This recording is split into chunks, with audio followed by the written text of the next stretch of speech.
신앙이 무엇이냐? 신앙은 릴레이션십입니다. 릴레이션십에 대한 이해가 없는 사람은 종교적으로 갈 수밖에 없습니다.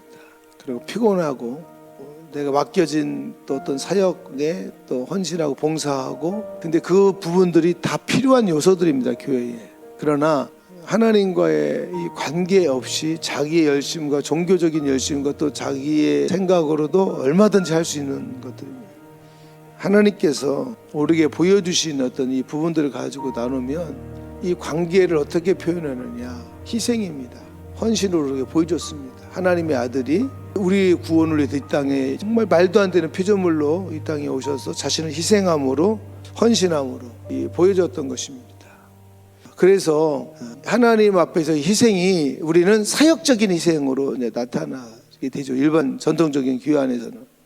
사실 저는 교회 오자마자 막 정착시키려고 일 시키고 하는 스타일은 아니었어요. 상당히 가급적인 배제하는 사람이었어요. 예배 시간에 막 주방에 들어가서 점심 준비하면 먹지 말고 금식해 할 정도로 막 저는 그런 거 딱지색이고, 하나님을 바라보지 않는 교회 와서 그러면 우리의 하나님과의 관계 안에서 어떻게 희생하고 우리가 어떻게 헌신할 수 있는가에 대한 부분들이 사실은 성숙한 다음에 이 사역으로 이렇게 나타나는 거지만, 가장 베이직한 헌신은 주님과의 시간에 대한 헌신입니다. 말씀과 기도에 대한 헌신으로 하나님과의, 그래서 여러분들이 작정하고 나오는 헌신은 아주 중요한 것입니다. 그 희생들이 있어야 되는데 그게 가장 기본적인 것이에요. 그래서 말씀과 기도의 헌신이 없는 사람은 하나님과 관계가 없는 사람입니다. 그냥 종교적인 사람입니다. 평상시에 여러분을 보십시오. 평생에 이것만 하나님과의 관계 인식하고 가도요, 신앙 무너지지 않습니다.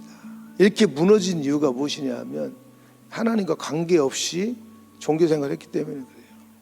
기도도 뭐를 위해서 기도하고, 뭐 다른 사역을 위해서 기도하고, 뭐 이것을 해서 기도했지, 진짜 하나님 앞에서 시간을 내고 하나님의 음성을 듣고 순종하려고 하는 이런 삶의 시간에 대한 헌신, 이게 신앙입니다.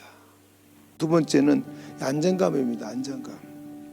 우리가 하나님에 대한 신앙이 깊으냐 안 깊으냐 있었을 때에 진짜 기도하는 사람, 말씀에 붙들린 사람이냐 평강이 있습니다. 제가 말하면 샬롬이에요. 샬롬. 어떤 환경 속에서 있든지 간에, 어떤 소용돌이 가운데, 어떤 어둠 가운데 있었든지 간에 이 안정감이에요. 근데 이 관계가 제대로 형성이 안 된 사람들은요, 불안과 두려움에 견디지 못합니다.